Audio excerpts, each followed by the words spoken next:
trying to work the camera, talk to you guys and do the recipe at the same time. It's a skill, I'm learning. These were hard when I bought them. Yeah, that one still is. These have gone soft. You know how it goes. You buy some kiwis from the supermarket, they're rock hard. You keep them in the bowl for I don't know how long, and when you think they're ready to eat, they've gone bad.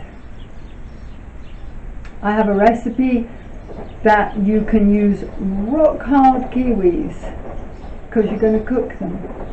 It's basically a kiwi and apple jam.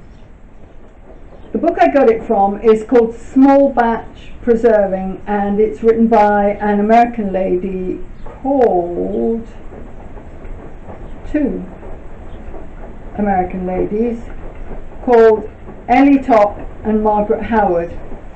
It's a really good book because quite often jam and preserve recipes call for really large quantities of fruit, and if you only have 1 or 2 fruit trees, then you may not have huge quantities of fruit, and anyway you may not eat enough jam or preserves to warrant making 20 kilos of whatever.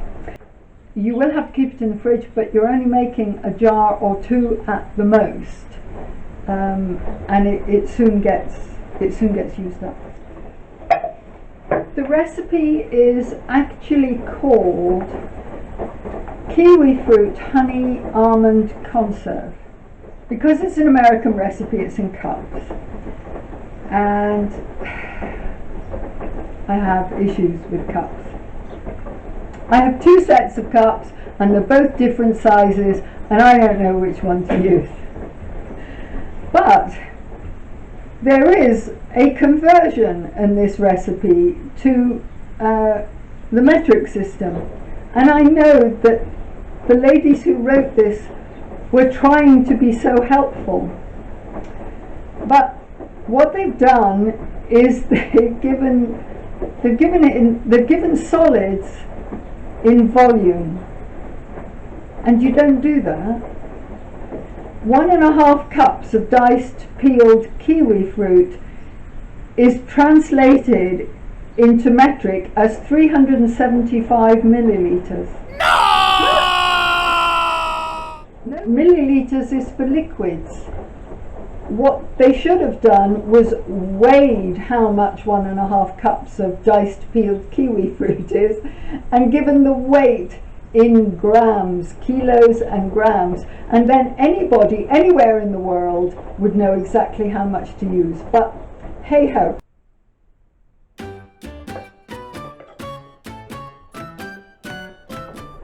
I'll give the full recipe in the description down below or at the end of the video.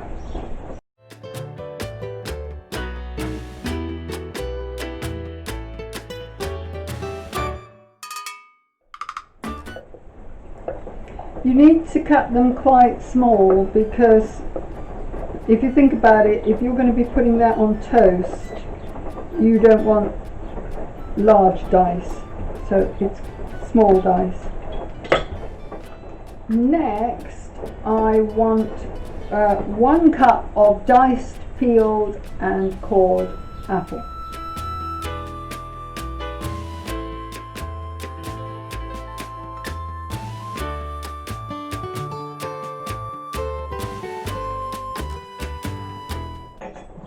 I'm going to use a heavy bottom pan. Normally for jam I would use my muslin pan, which is a proper jam pan, but this is such a small quantity, it's not worth it. Even this pan's going to be too big for the amount that I'm doing, but it is quite important that it has a good heavy bottom on it, because that will help stop your jam from burning. A zester, a lemon.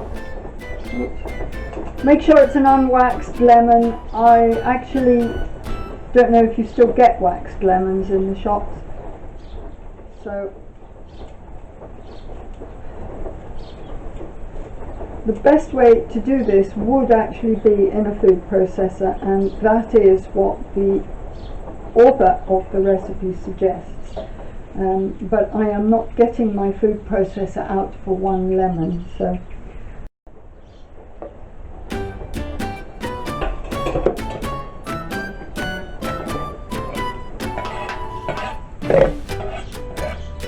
okay. I gotta wash my hands, and I must have a cut because they're stinging with all that lemon juice. Okay, so all of that plus 1/4 cup of water goes on the heat.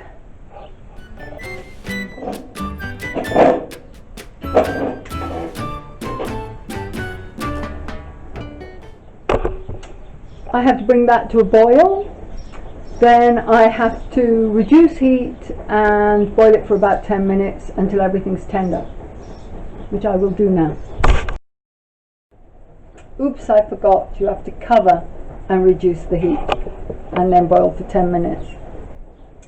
You add the sugar and the raisins once it's been simmering for about 10 minutes. Forget the 10 minutes, just check the apple. If your apple is cooked, then or soft, then it's time to add the other ingredients. I'm using sultanas, not raisins, and it's soft. Right, now we are adding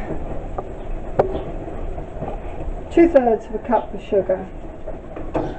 1, 2, and 2/3 cup of honey. I know, measuring honey is dreadful. Apparently, if you wet the spoon first, the honey comes off, but I didn't want to add any more moisture to this, so I'm doing it the sloppy way. Now the recipe calls for raisins and amaretto liqueur, and also some almonds. I haven't got any amaretto, I'm not going to put any in. I have got almonds, but I'm not putting any in. The jar that you put your jam in should be sterilised and clean. I will, however, add boiling water to it to heat the jar so that it's at the same temperature, roughly, as the jam that is going to go into it. That helps negate any shock to the glass. The lids, likewise, this is a 2-part lid, a screw lid, but you can just use an ordinary jam jar lid. Since this is a small batch, it will make probably 1 jar and enough for breakfast tomorrow, left over, which I keep in a bowl. If you want to preserve it for a long time, you have to put it into a water bath, and that is a whole different kettle of fish and a whole different tutorial, and not one that I really want to get into at the moment, but if there's enough interest, I would do. When it comes up to a boil, you reduce the heat, and the book says you simmer with the lid off this time, you simmer for about 25 minutes, and I have written in pencil on the recipe 40 minutes because that's how long it took. Basically, you want it to really thicken up, and you want a lot of that juice to disappear. When it's ready, you can tell it's ready because it actually is pretty much the consistency of jam.